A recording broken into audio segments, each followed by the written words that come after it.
تو بھائی تبلیغ کی ذمہ داری دیکھیے، اللہ نے کہا اب نبوت ختم، اسی نبوت کو قیامت تک جانا ہے، یہی محمد کی نبوت کنٹینیو رہے گی، بیچ میں نہ نبی آئے گا نہ کتاب آئے گی، لیکن اس کو کنٹینیو کرے گا کون؟ یہی نبوت جاری و ساری قیامت تک رہے گی، لیکن اس کا نفاذ کون کرے گا؟ ولایت علی، ولایت علی۔ اب سوال یہ ہے کہ کنٹینیو نبوت چلی جا رہی ہے سرکار کی، اور ولایت علی نے اس کو سفر کو آگے بڑھایا ہوا ہے، اسے مہدی تک جانا ہے، ولایت علی سے ولایت مہدی تک، ولایت علی سے ولایت مہدی تک نبوت محمد کا سفر ہے۔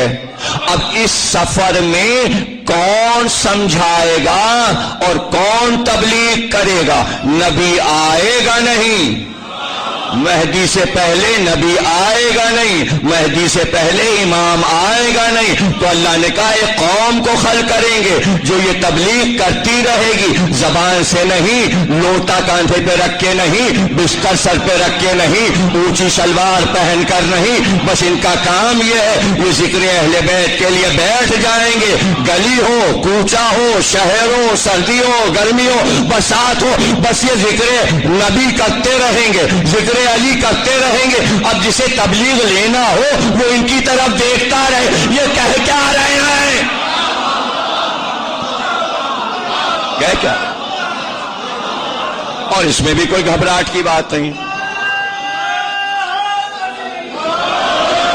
دیکھیے سورہ مائدہ 5واں سورہ ہے، کلام پاک کا 5واں سورہ۔ مائدہ کے معنی ہے کھانا پینا، مائدہ کے معنی کھانا پینا، یہاں کا نہیں، آسمان سے اتر رہا ہے۔ حضرت عیسیٰ نے اپنے حوارین سے کہا، وہ آیا کھانا، مائدہ پورا خان، خان بولتے خان، مائدہ یعنی سجا ہوا خان پوش، پہلے زمانے میں تھا، اب ختم ہو گیا سسٹم، اب ترے بیرے آ گئی ہیں۔ پہلے ایک لکڑی کا اتنا بڑا گول خان بنا ہوتا تھا، خان، اس میں ایک طرف ڈونگا رکھا ہے، قلیہ، سالن، گوشت، آلو پڑا، ایک طرف شیرمال، ایک طرف شامی کباب، ایک طرف بریانی، یہ والی بریانی نہیں، کراچی والی نہیں، کیوڑا پڑا ہوا، خوشبو آ رہی ہے، زردہ، بہترین زردہ، وہ کون سا سیلا چاول دہرادون والا، اس کا زردہ، اور بیچ میں جناب ساری چیزیں چٹنی وغیرہ رکھی، سجا دیا، پورا اتنا، پوری فیملی کا ہے، 10-12 آدمیوں کا، اس پہ خوبصورت سا کپڑا ڈال دیا، اس پہ لچکا گوٹا لگا ہوا، کرن لگی ہوئی ہے اور جھالر لگی ہوئی، نیا نیا بالکل چمچم، نوکر کو دیا، وہ گیا فلانے گھر پہ دیا، فلانے گھر پہ دیا۔ یہ مجلس سے پہلے ہر گھر میں پہلے تبرک بڑھ جاتا تھا، اسے کہتے تھے خان، وہ سر پہ لیے چلا جا رہا ہے، اسی کا ترجمہ ہے مائدے کا۔ وہ آسمان سے اترا، اسی کی سنت ہے یہ تبرک، جو مائدہ آسمان سے اترا تھا، اس میں ہر طرح کے کھانے رکھے ہوئے تھے۔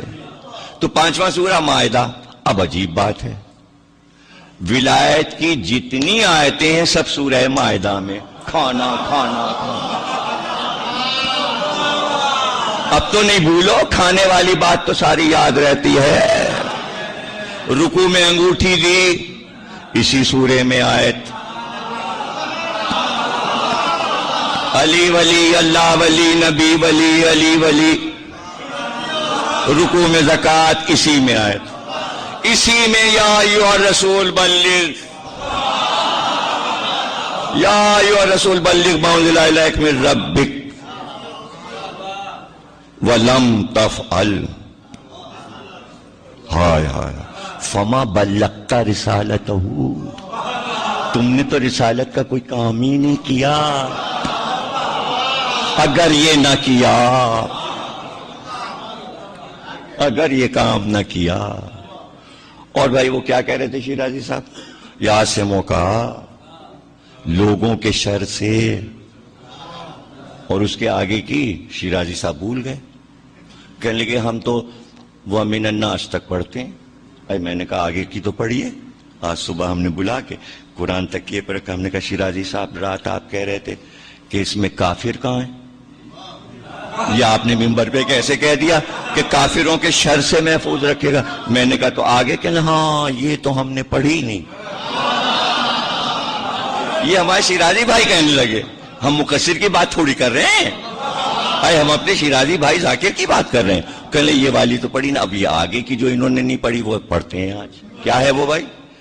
لا یہدی القوم قوم الکافرین. یہ لفظ کافر آیت میں کہاں سے آ گیا؟ لوگوں کے شر سے ہم تمہیں محفوظ رکھیں گے اور ہم کافرین کی قوم کو کیا ہدایت ہی نہیں کرتے. جن کی ہدایت ہی نہیں ہوئی، پتہ چلا آپ غور نہیں کر رہے ہیں. یہ لفظ کیوں رکھا کہ ہم کافرین کی قوم کو ہدایت نہیں کرتے؟ اس کے معنی نبی کی ہدایت میں تھے.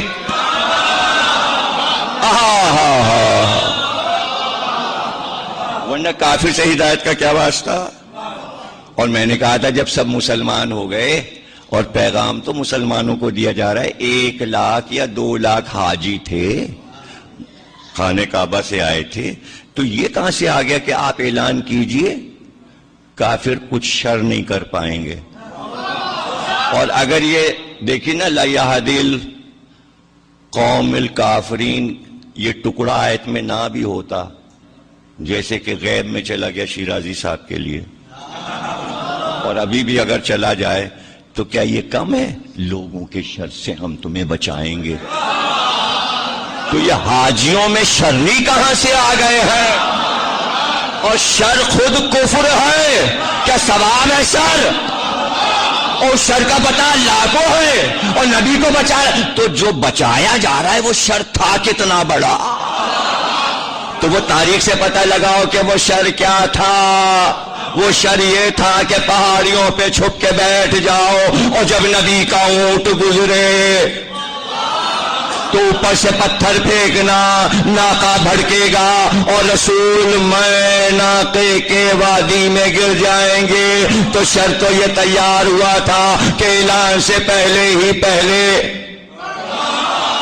پلان فیل ہو گیا، پھر آگے بنایا، وہ بھی فیل ہو گیا. اور فیل دیکھیے کیسے ہوتا ہے. واہ واہ واہ واہ واہ. چلے سرکار،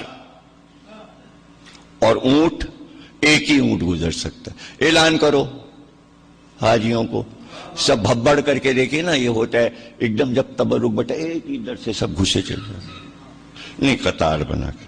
اب وہاں بھی یہی تھا کہ سب چاہ رہے اعلان کرو، ایک ایک اونٹ گزرے گا. اتنا پتلا راستہ، ادھر بھی گھاٹی ادھر بھی گھاٹی. قرآن میں سورہ ہے اور تم کیا سمجھے گھاٹی کیا ہے؟ ارے سورہ ہے، تم کیا سمجھے گھاٹی کیا ہے؟ اندھیرا، بالکل ہاتھ کو ہاتھ نہیں سجائی دے رہا، اتنا اندھیرا. اب وہ اونٹ دیکھیے یوں چل رہا ہے. اب آپ کو اگر دیکھنا ہے کہ اونٹ کیسے چلا، اب 14 سال کے بعد کیسے دیکھیں گے آپ؟ میں ترکیب بتاتا ہوں آپ کو دیکھنے کی. آپ کے گھر میں پلنگ ہے؟ ارے بول ہی نہیں ہے لوگ. ارے 12-14 تو زوار صاحب کے گھر میں، جتنے ہمارے مہمان ہیں سب کو ایک ایک ملی ہوئی ہے.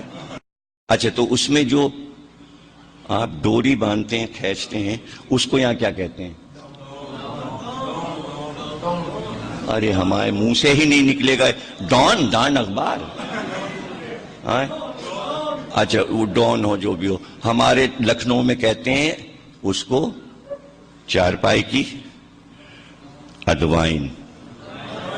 اور اردو لغت میں یہی لفظ لکھا ہے جو لکھنوی لفظ ہے، ادوائنی لکھا ہے. اب اس کا کوئی کچھ نام آپ رکھ لیجئے، ہمیں نہیں پتا کہ ڈڈھیال میں کیا نام ہے اور پتوکی میں کیا نام ہے اور بھائی پھیرو میں کیا نام ہے اور ڈسکا میں کیا نام ہے، مجھے نہیں. جو لغت میں لکھا ہے وہ بتا رہا ہوں. ادوائن. آپ کے گھر میں طوطا پلا ہے؟ کسی کے گھر میں تو ہوگا. زوار بھائی گھر میں تو آج دیکھا میں نے طوطا ہے، سب کیا ہوگا. طوطے کو لیجئے اور ادوائن پہ بٹھا دیجئے.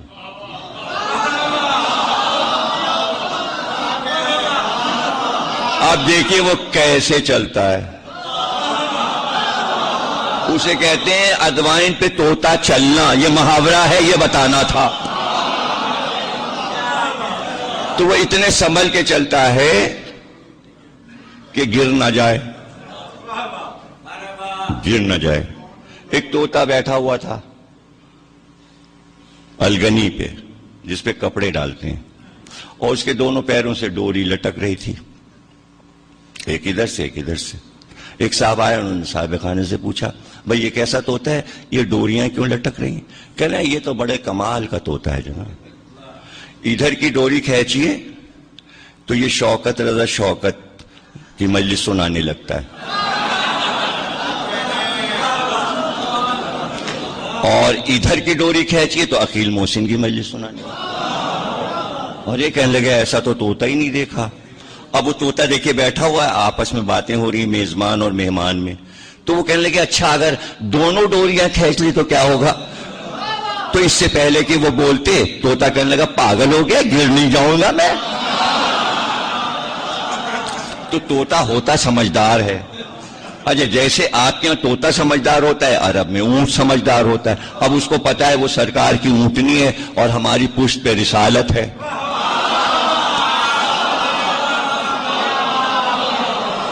اس کو پتا ہے، لیکن سرکار نے ایک بات کہی۔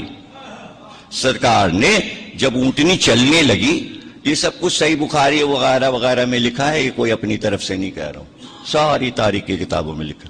سرکار نے حذیفہ کو بلایا، حذیفہ یمانی کو، اور حذیفہ یمانی سے کہا کہ رات کو چپکے سے پہاڑ کے اوپر چڑھ جاؤ اور ایک پتھر کے پاس جانا پہاڑی کے، اور کہنا مجھ کو سرکار دو عالم نے بھیجا۔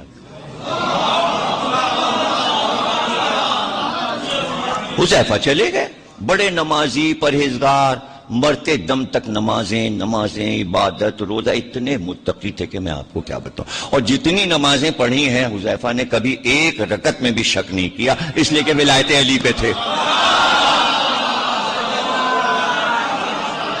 اب حذیفہ یمانی چلے گئے اور پتھر سے جا کے کہا سرکار دو عالم نے بھیجا ہے۔ پتھر بیچ سے شگافتہ ہوا، یہ اندر چلے گئے، پتھر بند ہو گیا۔ جب پتھر بند ہو گیا، اس پتھر میں 2 سوراخ تھے۔ اب حذیفہ نے اس میں سے دیکھنا شروع کیا۔ اب وہ تو چٹان ہے، کسی کو کیا پتا، پتھر ہے، ان کو کیا پتا اس کے اندر حذیفہ ہیں۔ وہ اپنے کام کر رہے تھے۔ وہ کیا کر رہے تھے؟ ٹین کے پیپے لا رہے تھے، اس میں پتھر بھر رہے تھے،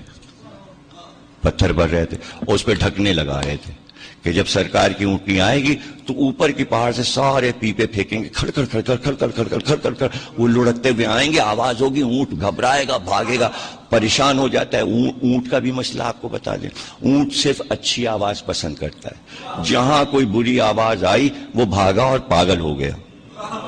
اس لیے سارمان جب چلتا ہے اونٹ کو لے کے تو وہ اشعار پڑھتا رہتا ہے، اس کو کہتے ہیں ہدی خوانی۔ علامہ اقبال نے شکوہ جواب شکوہ میں اس کا ذکر کیا ہے کہ مسلمانوں کے کارواں ہدی خوانی پر چلتے تھے اور ایسا نوکر رکھتے تھے جس کا گلا اچھا ہو۔ وہ عربی میں جب شعر پڑھتا تھا تو اونٹ خوش ہوتا تھا، اس کو اچھی آواز پسند ہے، اور خراب آواز کوئی دھڑ دھڑ بڑبڑ ہوا تو اونٹ ڈر کے بھاگتا ہے۔ ساری نفسیات عرب والوں کو معلوم تھی، اسی لیے امام حسین نے کربلا جاتے ہوئے تیرے ماں بن عدی بن حاتم تائی کو جو کہ خوشگلو تھے وہ پڑھتے ہوئے چل رہے تھے، امام حسین کا کارواں لیے ہوئے۔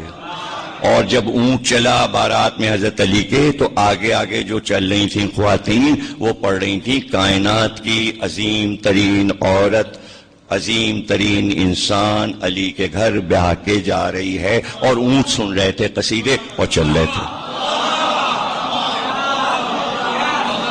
جب سرکار کی اونٹنی چلتی تھی تو آگے آگے بلال پڑھتے ہوئے چلتے تھے۔ یہ سب ان لوگوں کی ڈیوٹیاں تھی۔ جب مولا علی چلتے تھے تو قمبر پڑھتے ہوئے چلتے تھے، اس لیے کہ اونٹ جو ہے وہ آواز پہ قدم اٹھاتا ہے، یہ اس کی عادت ہے، فطرت ہے۔ اور اگر خراب آواز ہو تو انہیں معلوم تھا کہ اگر یہ کنکر پتھر کھڑکھڑائیں گے ٹین کے پیپے میں تو اونٹ بھاگے گا، گھبرا جائے گا، حالانکہ یہ نہیں سوچا کہ سرکار کی اونٹنی۔ وہ گھبرائے گی نہیں. ارے جب سرکار کا گھوڑا برسا برس کے بعد کربلا میں زخموں سے نہ گھبرایا, نیزوں سے نہ گھبرایا, تیروں سے نہ گھبرایا, تو یہ جانور جب یہاں پل جاتا ہے تو پھر جانور نہیں رہتا, فرشتہ ہو جاتا ہے. یہ تو انسان تھے کہ جو انسان بھی نہ بنے. یہ مسائل ہیں. تو حذیفہ نے دیکھا, اب آئے واپس. حضور نے پوچھا, حذیفہ کیا دیکھا؟ کہ یہی 15-16 آدمی دیکھے. کہ سب کے نام یاد ہیں؟ کہ سرکار نام بھی یاد ہیں, ولدیتیں بھی یاد ہیں, اور قبیلے بھی یاد ہیں. کہ تم کو قسم ہے, خبردار مر جانا مگر نام نہ بتانا. ارے عجیب بات ہے, بھیجا بھی کہ پتہ لگا کے آؤ. یہ پوری روایت سب بخاری میں لکھی ہے, گھبرائیے گا نا. حذیفہ نے کہا کہ سرکار میں نے فلاں فلاں کو دیکھا. کہا ٹھیک ہے, پہچان لیا تھا چہرہ؟ کہاں پہچان لیا. 15 یا 16 آدمی تھے. کبھی کسی کو نہ بتانا, مر جانا مگر کسی کو نام نہ بتانا. کہا ٹھیک ہے, نہیں بتائیں گے. اب حذیفہ آگے آگے اونٹنی لے کے چلے,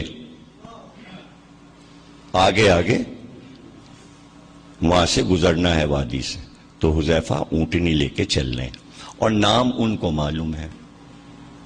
حضور نے کہا عمار یاسر, تم پیچھے سے اونٹ کو آہستہ آہستہ اس کے پٹھے پہ ہاتھ رکھ کے اس کو پیچھے سے ڈھکیلنا تاکہ وہ راستہ آسانی سے گزر جائے. حضرت امام محمد باقر صلوات اللہ السلام علیہ کے پاس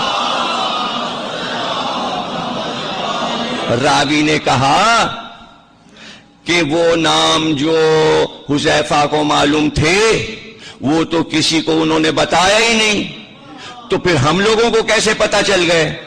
کہ حذیفہ کو منع کیا تھا, عمار کو نہیں منع کیا.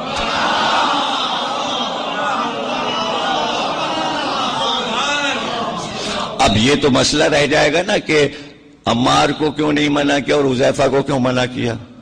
تو بس آخر تقریر میں سن لیجئے کہ حذیفہ کو کیوں منع کیا. اسی میں ہے لطف منع کرنے میں. اب حذیفہ آئے واپس. اب جب واپس آئے تو سرکار نے کہا کچھ لوگوں نے یہ کام کیا تھا کہ ہماری اونٹنی کو بھڑکانا چاہتے تھے غدیر خم کے بعد, تاکہ ولایت علی لوگوں تک نہ پہنچ سکے. اب بھی لوگ یہی کوشش کر رہے ہیں, انہیں 15-16 کے ساتھ ہیں. سمجھے نا آپ؟ اب جناب علی جب سرکار کا وصال ہو گیا تو حذیفہ کا ایک ہی کام تھا, نماز پڑھی اور مسجد میں بیٹھے, گھر ہی نہیں جاتے تھے. حذیفہ بیٹھے ہوئے ہیں, گویا ڈیوٹی لگی ہے ولایت علی کی. اب صحیح بخاری میں ہے کہ ایک صاحب روز نماز پڑھ کے اللہم صلی اللہ محمد اللہم صلی اللہ. جی فرمائیے. حذیفہ کیسے آیا آپ؟ اے حذیفہ, وہ جو نام ہے اس میں میرا تو نہیں ہے.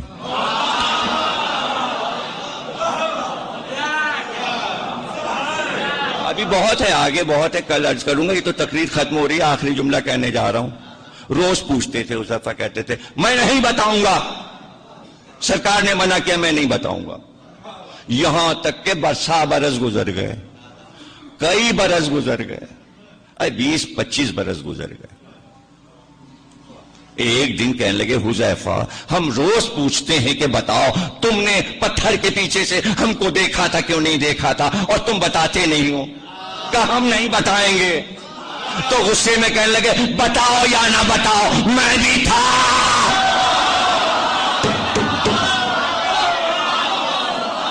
اب سمجھے کہ سرکار نے کیوں منع کیا تھا. ارے جرم وہ ہے جو خود بولے. ولایت علی نہ ماننا وہ جرم ہے کہ مجرم خود بولتا ہے. قبر میں بھی بولے گا, محشر میں بھی.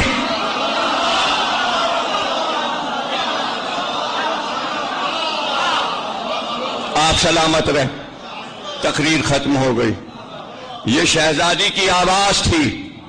جو دربار میں گونج رہی تھی، یہ ہے تیرا انصاف؟ آمن العدل، اسلامی حاکم تو عادل ہوتا ہے، یہ تیرا عدل ہے؟ اور دلیل دی شہزادی نے کہ فتح مکہ کے روز جب سب گرفتار ہوئے تھے تیرے باپ دادا، تو میرے جد رسول کے قدموں سے لپٹے ہوئے جوتے کو چاٹ رہے تھے، اور اس وقت ہمارے جد نے کہا تھا جاؤ معاف کیا، طلقا، آپ تم آزاد کردہ ہو، غلامی نے لے کر آزاد کر دیا، تو آزاد کردہ رسول اس غلام کی اولاد ہے، اور یہ تیرا یہ انصاف کہ تیرے خاندان کو میرے دادا نے معاف کر دیا، اور تو نے عبد المطلب کی بیٹیوں کو کھلے سر دربار میں بلایا۔ دیکھیں شہزادی فرما رہی، اور بہت تسلی اور صبر کے ساتھ فرما، اور اس کے بعد جملہ فرمایا ہاں میں تجھ سے انصاف کی امید کیسے کروں، اس لیے کہ تیری دادی نے جنگ احد میں میرے جد حمزہ کا جگر چبایا، تو انصاف کیسے کر سکتا ہے؟ اور اس کے بعد فرمایا کاش کہ تو دیکھتا کہ کربلا میں ہمارے بزرگوں کے اوپر کیسے مظالم ہوئے، اگر تو دیکھ لیتا تو اپنے ہاتھوں سے اپنے دانتوں سے انگلیوں کو کاٹتا اور جنگل میں نکل جاتا۔